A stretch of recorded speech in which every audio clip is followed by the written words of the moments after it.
Monsieur le Président, Monsieur le Premier ministre, Madame, Monsieur les membres du gouvernement, ñu ngi leen di baalu àq ci koor gi di leen ñaanal kooru jàmm. Monsieur le Premier ministre, notre pays est secoué depuis quelques jours par une succession de scandales autour d'une transmission de VIH par des personnes dites homosexuelles. Cela a relancé de façon insistante l'engagement que vous aviez pris de criminaliser ces délits. Je rappelle que notre gouvernement avait bien prévenu que cet engagement n'était fait que pour la propagande électorale, que jamais, selon le renseignement dont nous avions alors connaissance, il ne serait respecté. Et vous nous donnez raison, parce que, Monsieur le Premier ministre, en effet, le 3 décembre 2022, vous déclariez ceci. Quand nous serions élus au Sénégal,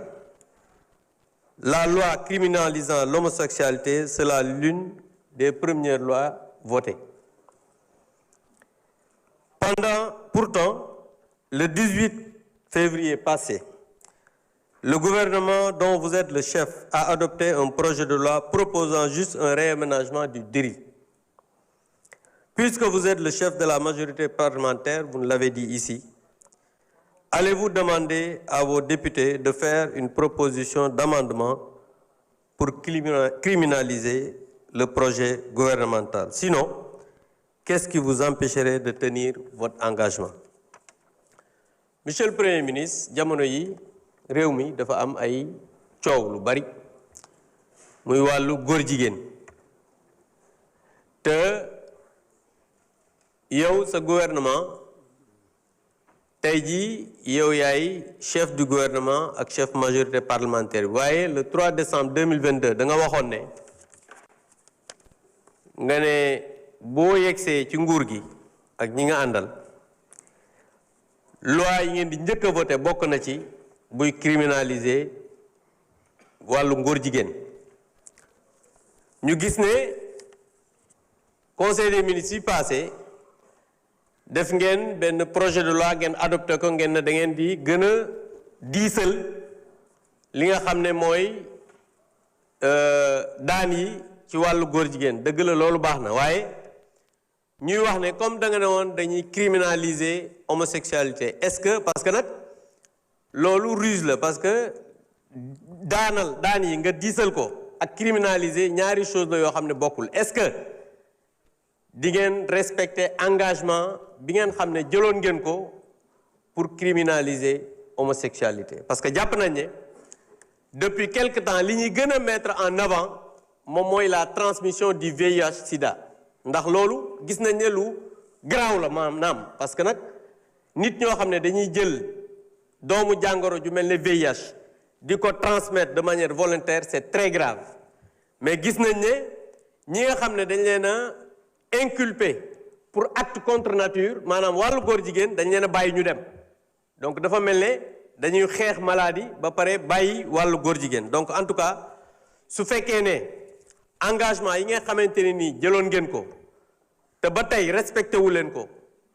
dafa am lu tax respecté wu leen ko ñu bëggoon devant la représentation nationale nga wax ñu exactement fan nga toll ci engagement yooyu nga xam ne jëloon nga ko devant le peuple sénégalais je vous remercie. Merci, honorable Abdoumba. La parole est à notre collègue Omar Diop. Fatma Mbodj se prépare.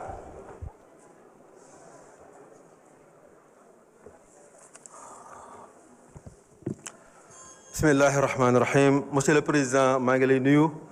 di nuyu monsieur le Premier ministre ak membre du gouvernement bi nga xamante ne ñoom ñëpp nga àndal. ak boolem sénégalais yi ñuy teewlu ci biir réew mi ak ca bitim réew yàlla sama borom wax na ci alquran wa ja'alnahum a'immatan yahduna bi amrina lama sabaru wa kanu bi ayatina yuqinun njiit yi yàlla tànn ten mat sëkk lan doon yàlla sama borom da leen di defal dënd bu yaatu ñu mën a muñ lool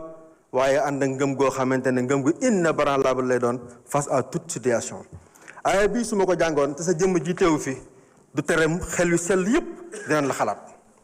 la ko dale ci fra ca Carpo ci bëlee sa ngalandu ba fii may wax ak yow li nga daj ngir Sénégal moom boppam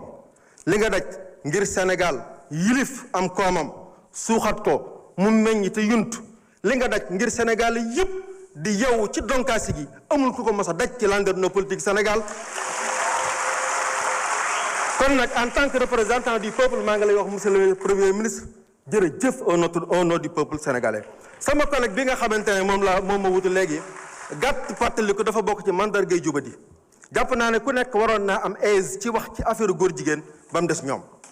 ndax moom léegi mu am un quart de siècle ci législature boolem ñi fi nekk ñëpp moo leen jiitu ci assemblée nationale bi waaye day loolu taxul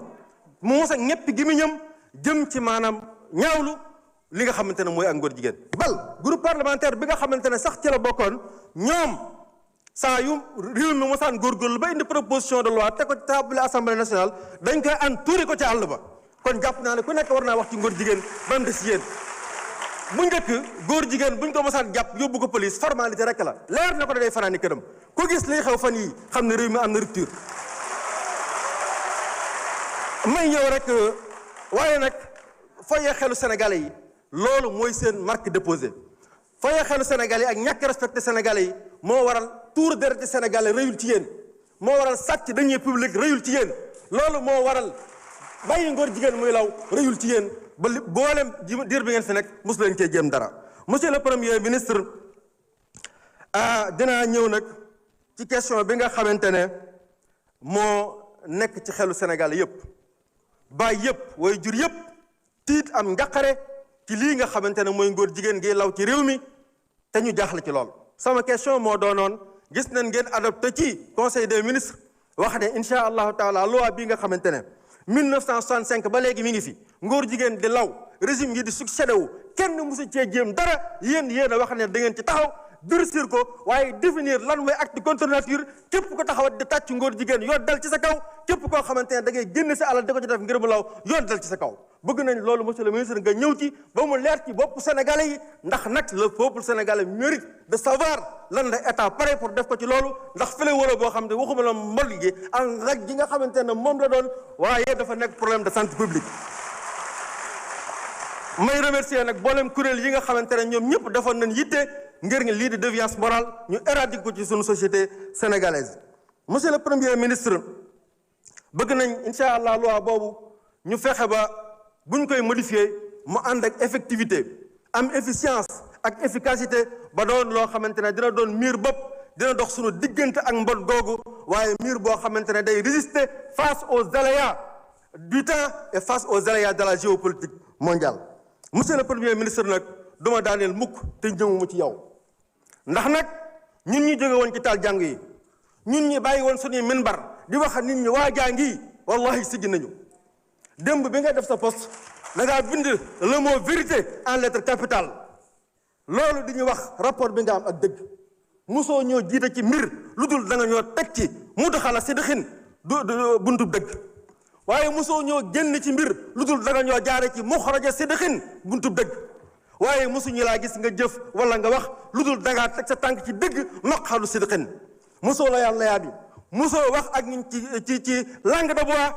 jamono bu nekk lisaana sidqin moom ngay utiliser kon na nga yaakaar te sa xel dal ne sama borom dina defal sultaana